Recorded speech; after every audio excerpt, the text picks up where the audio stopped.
Ni kusalimu rafiki yangu popote pale ulipo na unapoendelea kunisikiliza.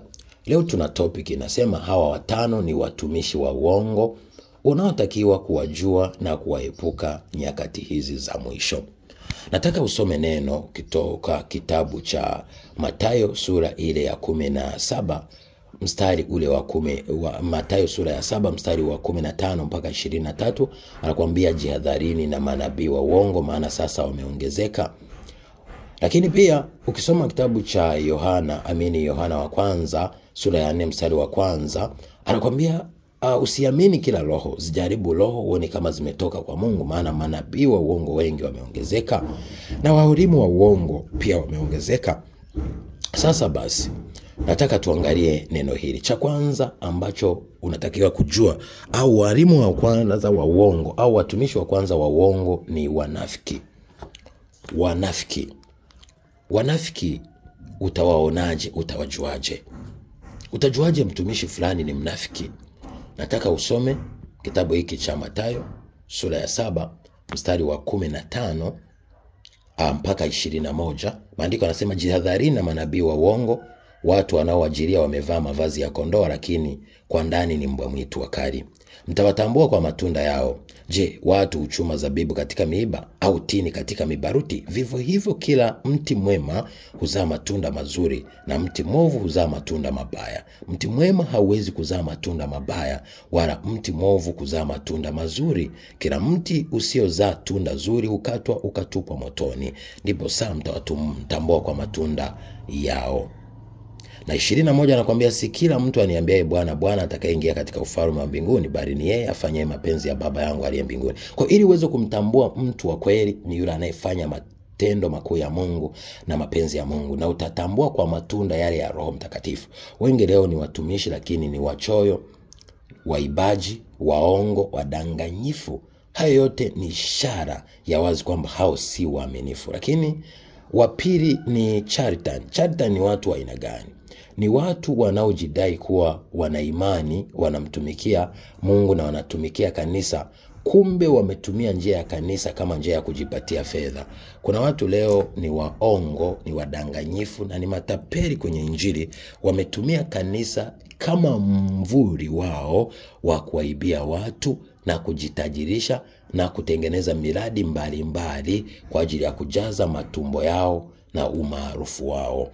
Hili neno tutalipata Timothi wa pili sura ile ya 3 mstari ule wa 13. Maandiko yanasema, lakini watu wabaya na wadanganyaji wataendelea na kuzidi kuwa waovu, wakidanganya na kudanganya. Na wale watu wanatumia kanisa kama njia ya kupata utajiri na mafanikio ili wazidi kufanikiwa wao na watu wengi wakizidi kuangamia. Lakini watatu walimu wa uongo tunasema ni heresy hunter.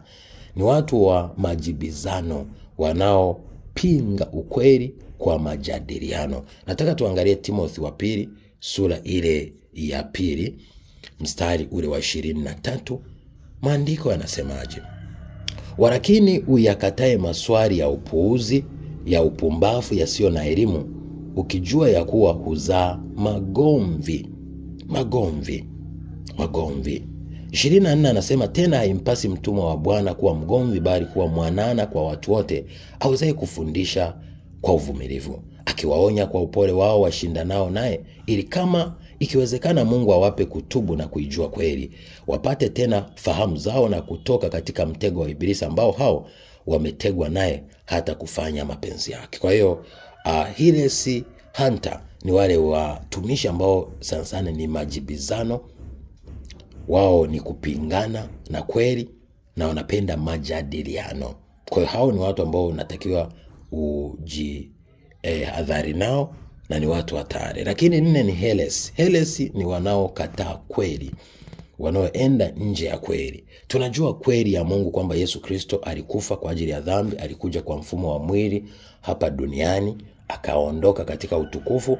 Tunamjua yuko Baba, Mwana na Roho, lakini kuna watu watakataa kweli na watakataa neno. Hao ndo unakuta sasa hivi wapo kwenye ministry, wameanzisha madhabahu mengine au dhehebu zingine zisizomtii Kristo. Hao ni watu ambao ni waongo wa kujiadhari nao kabisa. Lakini 5 tunasema ni wachawi au sorcerers. Ni wale wanaofanya injili kwa ajili ya pesa kwa kutumia uchawi na udanganyifu. Leo wapo wengi kwenye injili wanaodanganya kupitia miujiza, ishara na maajabu. Wanamwabudu joka na wanalitumia joka. Ni kama waganga sasa wameingia kwenye injili. Usipomsihi Roho Mtakatifu akakufunulia, utajikuta huko chini yao, kwa sababu wale watu wako charismatic, wanaongea vizuri sana, wanajua maandiko na wana mvuto wa kishetani.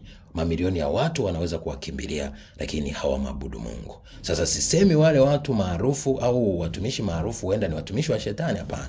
Mungu anaweza kumuinua mtu yeyote, lakini ndio maana lazima tuwatambue kwa matunda yao, lakini pia lazima tuwatambue kwa kumsihi Roho Mtakatifu atufunulie, lakini pia kuwatambua kwa kukubali kuongozwa na Roho Mtakatifu na kutokimbilia miujiza, kutokimbilia mambo ya kimwili, bali kusihi Roho ituongoze.